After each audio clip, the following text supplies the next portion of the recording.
बिहार में बीपीएससी परीक्षा मामले को लेकर लगातार बवाल बढ़ता जा रहा है। तस्वीरें मोतिहारी की है, जहां बीपीएससी छात्रों पर लाठीचार्ज के विरोध में जन सुराज का धरना प्रदर्शन लगातार जारी है।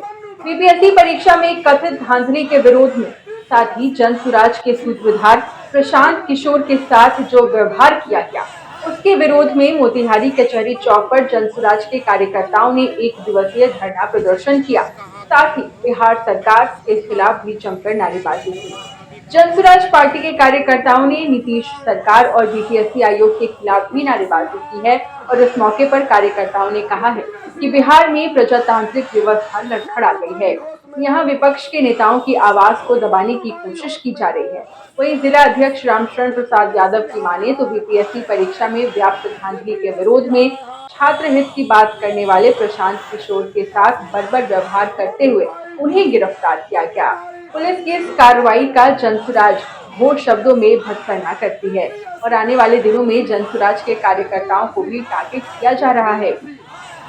थप्पड़ मार सरकार अब लाठी तंत्र के सहारे छात्रों की आवाज दबाने की कोशिश कर रही है और इन बीपीएससी अभ्यर्थियों के हक में आवाज उठाने वालों को रातों रात थप्पड़ मारकर उठा लेती है और घसीटती है। ये दुर्भाग्यपूर्ण और लोकतंत्र के लिए बेहद दुख की बात है। गौरतलब है कि बीपीएससी परीक्षा को लेकर आंदोलन कर रहे प्रशांत किशोर फिलहाल अस्पताल में हैं, लेकिन उनकी पार्टी जनसुराज पटना उच्च न्यायालय पहुंची, जहां 13 दिसंबर को हुए बीपीएससी परीक्षा को रद्द करके फिर से उसे कराने की मांग को लेकर एक याचिका भी दायर की गई है। दरअसल बीपीएससी परीक्षा को लेकर लगातार सियासत की जा रही है। लगातार आरजेडी के तरफ से भी कई प्रतिक्रिया सामने आ रही है। इस दौरान प्रशांत किशोर लगातार मुखर भी रहे और परीक्षा में गड़बड़ी का आरोप लगाकर आंदोलन भी कर रहे थे, जिसके बाद पुलिस उन्हें गांधी मैदान से उठाकर कोर्ट तक ले गई, लेकिन वहां से प्रशांत किशोर को बेल मिल गई। लेकिन स्वास्थ्य खराब होने की वजह से फिलहाल प्रशांत किशोर अस्पताल में अपना इलाज करवा रहे हैं। बस इतना ही नहीं, इलाज के दौरान भी वो आंदोलन कर रहे हैं। छात्रों की मांगों को लेकर जनसुराज के सूत्रधार प्रशांत किशोर 2 जनवरी से लगातार आमरण अनशन पर भी थे और इस बीच 6 जनवरी को सत्याग्रह स्थल से उनकी गिरफ्तारी हुई और शाम तक कोर्ट में जमानत भी मिल गई। इस बीच जनसुराज अब बीपीएससी के इस मुद्दे को लेकर पटना उच्च न्यायालय भी पहुंच चुका है।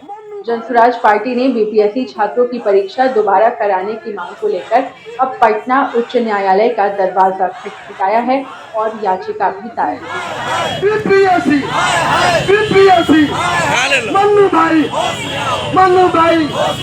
है। हमारे नेता बीपीएससी अभ्यर्थी की मदद में आमरण अनशन पर बैठे हैं और उनके साथ जैसा जैसा व्यवहार किया है, छिपा हुआ चीज़ नहीं है कि कहां से कहां 5 घंटा तक गाड़ी में घुमाते रहा गया।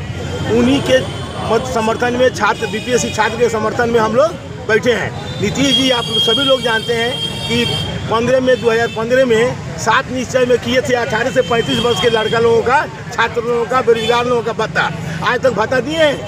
ऐसे हम लोग का 5 मांग है और हमारे प्रशांत जी का जब तक अनशन रहेगा, जब तक हम लोग नहीं मना करके पुनः परीक्षा की व्यवस्था नहीं कराएंगे, तब तक हम लोग आंदोलन करते रहेंगे। मेरा नाम हुआ रामशरण प्रसाद यादव। मैं जनसुराज जिला पार्टी का पूर्वी चंपारण का अध्यक्ष हूँ, जिला अध्यक्ष हूँ। आमरण अनशन पे बैठे हुए हैं। क्यों बैठे हुए हैं? ये शिक्षा का जो भ्रष्टाचार है, ये जो अनियमित ढंग से पेपर लीक होना, और सबसे बड़ी बात है कि 10 साल से जो ये साक्षर करने की नियति है, शिक्षित करने की नियति नहीं है। और ये राजनीति पॉलिटिक्स राजनीति खेल है कि अंदर ही अंदर कोई ना कोई घोटाला हो रहा है ताकि अच्छे से अच्छे बच्चे खूब कष्ट से आके 1 नंबर 2 नंबर से फेल किए जाते हैं और कई नीतियां लागू की जाती हैं। पेपर लीक तो है ही, ये सारी बातों की जानकारी पब्लिक तक होनी चाहिए और आवाज़ उठाए हैं हमारे प्रशांत सर। हमारा जनसुराज उनके साथ है और प्रशांत सर जो आवाज़ उठाई है, इसके खिलाफ क्यों है सत्ता क्यों है इसके खिलाफ? इस पर ध्यान देने वाली बात है कि छोटी सी मुलाकात मांगी, वो भी नहीं मिला और बैठ के हम लोग अच्छे से इस समस्या का समाधान कर सकते थे। इसी के लिए आमरण अनशन शुरू हो गया, लेकिन वो लोग ये चीज़ नहीं माने। तो ये सोचनीय बात है कि आखिर क्यों ये घोटाले हो रहे हैं और क्यों नहीं ये भ्रष्टाचार रोकने के लिए कोई बातें और चर्चाएं हो रही है। इस पर हम लोग को ध्यान देना है, पब्लिक तक सारी बातें जानी चाहिए।